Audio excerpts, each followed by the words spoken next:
백석가족 여러분 안녕하십니까? 자, 집중하는 것이 매우 중요합니다. 아무리 타고난 재능이 있어도 집중하는 법을 배우지 못하면 성숙한 지능으로 발전하지 못한다. 재능의 개발에는 집중력이 필요하다. 우리 어떤 유명한 심리학자의 말이었죠. 여러분, 재능이 아무리 뛰어나도요, 집중하지 못하면 사람이 이렇게 안 자라나요.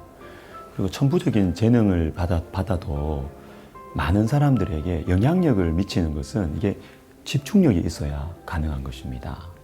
여러분, 오직 여호와의 율법을 즐거워하며 주야로 묵상한다. 이게 한마디로 말씀에 집중하면서 인생을 살아가자. 그게 복되다라는 것입니다.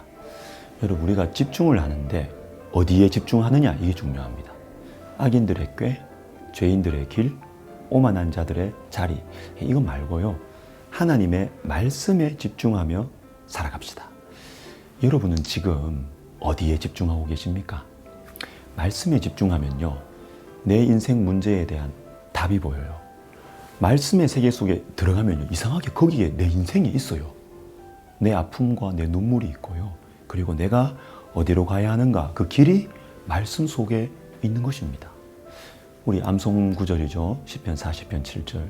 나를 가리켜 기록한 것이 두루마리 책에 있나이다.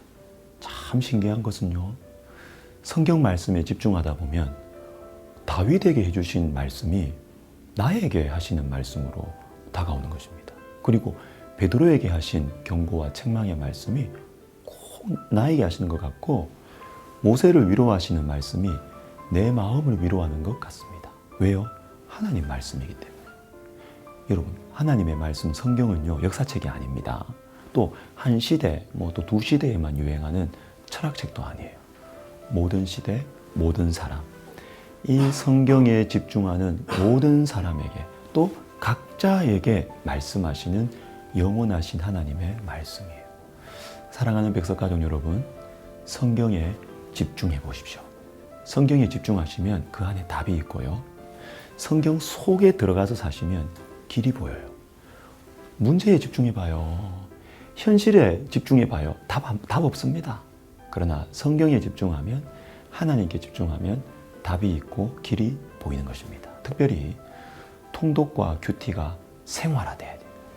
빨리 넓게 읽는 이 통독, 그리고 깊이 마음으로 가져와서 읽는 큐티, 이 두 가지는 그냥 몸에 배어야 돼요. 모든 성도가 큐티할 때까지, 모든 성도가 통독할 때까지, 이것이 돼야, 여러분, 이게 우리의 습관이 돼야 무슨 문제를 만나도 뚫고 나갈 수 있고요, 무슨 봉사를 하고 헌신을 해도 복음을 전한 후에 내가 버림을 받지 않을 수가 있는 것이에요. 계속 사랑할 수가 있고요, 오래 참는 성경적인 사랑과 봉사를 할 수 있는 것입니다. 왜 그럴까요? 하나님과의 채널이 열려있기 때문에. 하나님의 일을 한다고 하면서 하나님과의 채널이 막혀 있어요. 그러면 너무너무 위태로워요. 불안해요. 그리고 여러분, 그 봉사와 헌신 누구를 위한 겁니까? 내가 열심히 해놓고 내 영혼이 하나님과 관계없어. 정말 이거는 손해보는 장사예요. 여러분, 우리가 하나님의 일을 하나님과 함께 해야 되는 것이죠. 그래서 여러분, 그리고 또 우리가 하나님의 일을 해도 괴로운 일이 생기잖아요. 좋은 일을 해도 마음고생하고 시험거리도 있고 화도 나잖아요. 그때 나는 누구에게 위로를 받습니까? 어디에서 지혜를 받습니까? 성경이죠. 성경을 읽어야, 통독과 큐티를 통해서 성경의 세계 속에 들어가야 길을 알 수 있고 답이 나오고 위로와 지혜를 얻을 수 있는 것입니다. 링컨의 어머니가 10살 된 링컨의 손잡고 세상 떠나면서 남긴 유언, 여러분 기억나십니까? 사랑하는 에이브야, 이 성경책은 내 부모님으로부터 물려받은 것이다.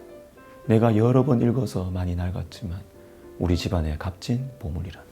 나는 너에게 100에이커 12만 평의 땅을 물려주는 것보다 이 한 권의 성경책을 물려주는 것을 진심으로 기쁘게 생각한다. 에이브야, 너는 성경을 부지런히 읽고 성경 말씀대로 하나님을 사랑하고 이웃을 사랑하는 사람이 되어다.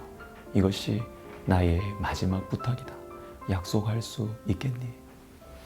나중에 링컨이 절친한 친구에게 이렇게 고백했다 하죠. 내가 아직 어려서 글을 읽지 못할 때부터 어머니께서는 날마다 성경을 읽어주셨고 나를 위해 기도하는 일을 쉬지 않으셨네. 통나무집에서 읽어주시던 성경 말씀과 기도 소리, 지금도 내 마음을 울리고 있네. 나의 오늘, 나의 희망, 내 모든 것은 천사와 같은 나의 어머니께서 물려받은 것이라네. 사랑하는 백석가족 여러분, 올 한 해 하나님의 말씀에 집중해 봅시다. 그 속에 내 인생이 있습니다. 내가 가야 할 길이 보이고요. 다시 일어설 위로와 용기를 발견할 수 있는 것입니다. 자, 우리 묵상하고 해봅시다. 실천해 봅시다. 말씀에 집중할 수 있는 구체적인 방법, 내가 실천할 수 있는 방법이 무엇일까요? 두 번째, 말씀을 자녀손들에게, 제자들에게 유산으로 물려줍시다. 이 결심, 여러분 소중한 결심입니다. 여러분 힘내십시오. 사랑하고 축복합니다.